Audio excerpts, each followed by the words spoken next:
Hey there, Tyler Jeffcoat, seller accountant, and a question that I want to answer on today's video is how do I go about lowering my Amazon fees? How do I lower those FBA fees? And I want to try to answer it in a couple ways because there are three things that I believe you can potentially do to lower those fees.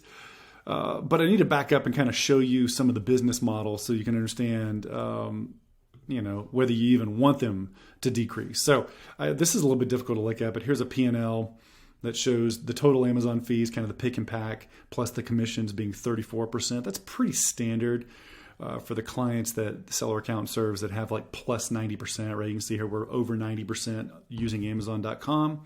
The result is that we're going to expect to see a pretty high fee factor. But what's interesting is look at this other P&L. This is another seller that's actually 100%, right? We're 100% Amazon, and our total Amazon fees are a little bit lower.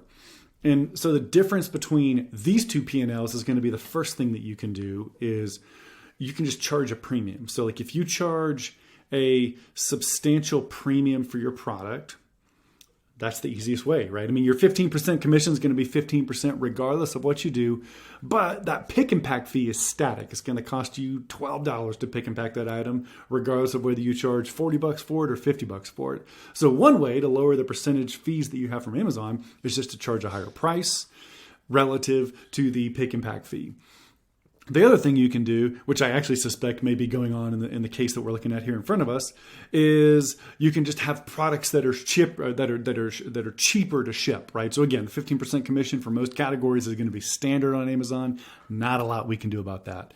But it may be worth pulling up a fee preview report or looking at our dimensions of our boxes and our packaging to see if we can get underneath that oversized product level, so that we can lower those FBA fees. And in fact, I happen to know that is what's happening here, where it just frankly cost a little bit more to ship the units in this top example here than it does to ship the bottom ones. So that's one thing you can do, is lower the shipping. Second thing you can do is raise your prices. Let me show you the third thing that you can do here really quickly. So here's an example of a couple of Amazon heavy sellers that have lower.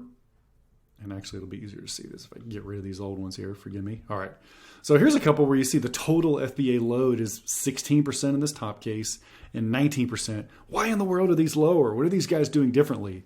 Well, the easiest way to make Amazon a less important part of your P&L is to have other important parts of your P&L, right? And so you see for this top seller here, we've just diversified. We're selling quite a bit on Shopify. We also have a WooCommerce site.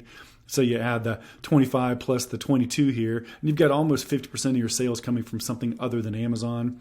This case down here in the bottom is similar in that Wayfair is a really important channel for us. We've also liquidated some product. And so again, we've got closer to a 50-50 split. And that makes it to where we have a lower Amazon fee load because we're just not as dependent on Amazon, right?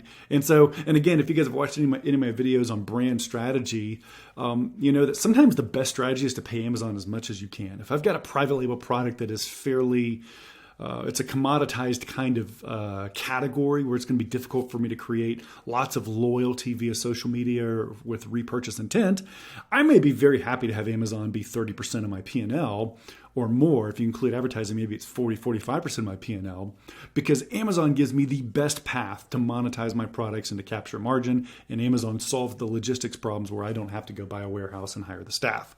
However, if my product strategy is a little bit more direct-to-consumer friendly, I have a lifestyle brand, I have products that could easily be retargeted and resold, maybe some of the supplements that we can sell, right?